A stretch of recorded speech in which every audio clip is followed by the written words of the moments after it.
Right now, try something. Read to the end of this paragraph without touching your phone. If you made it, you probably still felt it. A small pull, an itch to go check something. That itch is not a flaw in you.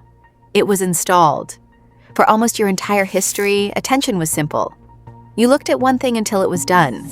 A hunt, a field, a face. Today, holding your mind on one thing for 20 minutes can feel like a superpower. Something changed, and it wasn't your brain getting weaker. Start with the object in your hand. A phone is not a tool the way a hammer is. A hammer waits for you. Your phone hunts you. A psychologist named B.F. Skinner found that if you reward an animal every time it presses a lever, it gets bored. Reward it randomly. Sometimes yes, sometimes nothing. And it will press forever.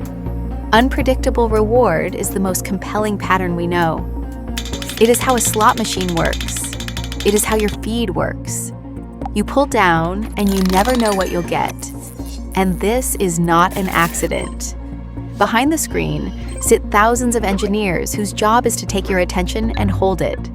Because the app is not the product. You are. Your attention is what gets sold.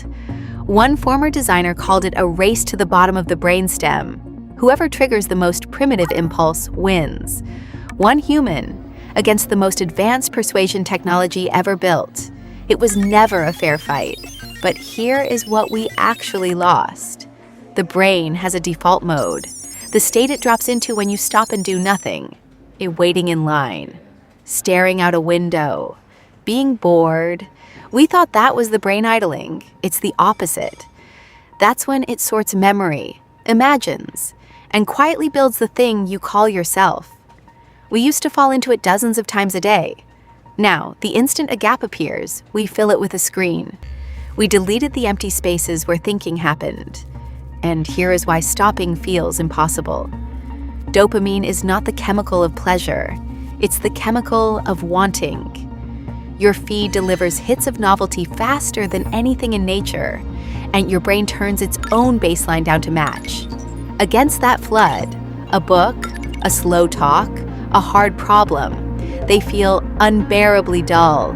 You're not lazy. Your baseline was moved. Now, a careful point. Real ADHD is real. A genuine difference in how some brains manage attention. But something else is happening on top of it.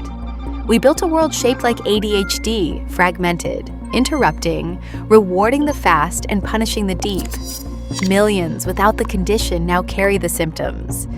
The environment does to everyone what the condition does to some. And here is the part almost no one says. Of everything you own, your attention is the most valuable because it is the material your life is made of. You are what you pay attention to. Whoever controls it shapes your one and only life. And you handed the controls to companies whose income depends on never giving them back. You can still take some back. Turn off the dots. Leave the phone in another room.